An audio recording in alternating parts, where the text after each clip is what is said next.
Like it or not, Generation 5 remakes are going to happen, and they may come sooner than you think. Normally, I try to keep my expectations low so that I'm not disappointed. It's the reason why I have had mostly positive experiences with Generation 8, and why the performance issues of Scarlet and Violet haven't really bothered me. Doesn't mean I don't care about it, just that I don't let it bother me and I can just enjoy a video game. Today I'm going to throw all that away and attempt to hype you up for what a black and white remake could, but probably won't, look like. Let's start with the obvious one, open world gameplay. Generation 9 has set the new standard for how a mainline Pokemon game should be designed. Anything that comes after this and isn't an open world is going to be seen as disappointing. Think back to the reel of the Generation 4 remakes, Brilliant Diamond and Shining Pearl. The simple fact that the art style was different from what Generation 8 gave us was enough to make some fans very upset. In my mind though, it wouldn't be creatively difficult to apply this to Unova. Scoop out the middle and call it Area U or something, take all the guardrails off of the routes and expand the biomes and done. You now have an open world Unova region. I mean, from a technical standpoint, this would be much more difficult, but an open world Gen 5 would lend itself well to the other aspect of Generation 9 that could be incorporated, multiple storylines. I think the one thing that impressed pretty much everyone was the story that Generation 9 told, especially the final chapter. I mean, it's not amazing, but by Pokemon standards, it was really good. A similar thing could be said for Generation 5. The main story for Pokemon games have never been great, or even good for that matter. But these two generations in particular stand out with their narrative. Now, to adapt this to an open world and make it more like Scarlet and Violet, we would need 3 storylines coexisting and letting the player tackle them in any order they want. Luckily, Generation 5 is already set up nicely for this kind of format. Sharon can take the place of Nimona and give you the champion storyline with the gym leaders. Bianca could be the Arven equivalent. Maybe she's researching something for Professor Juniper that turns out to be terrestrialization in the Unova region. Finally, there's N and the Team Plasma storyline. This is what most people point to when they talk about Generation 5's better than average storyline. It may need to be tweaked a bit so that it could accommodate an open world, or they could handle it like they do in Legends Arceus where they can go anywhere, but certain story beats only happen after certain conditions are met.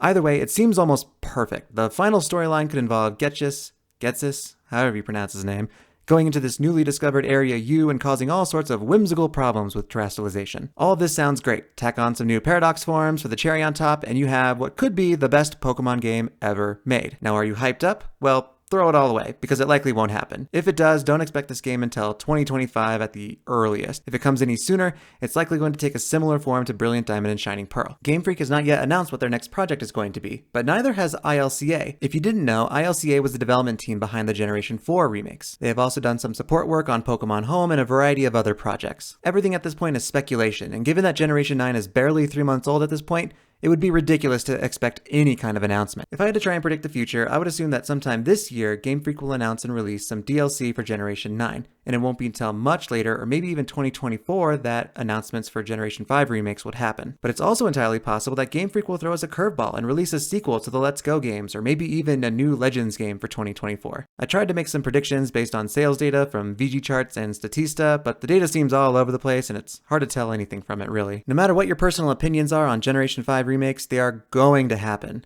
The decision to have these games more like ports or an entire remake that incorporates ideas and mechanics from the current generation has also already been made. All we can do at this point is wait.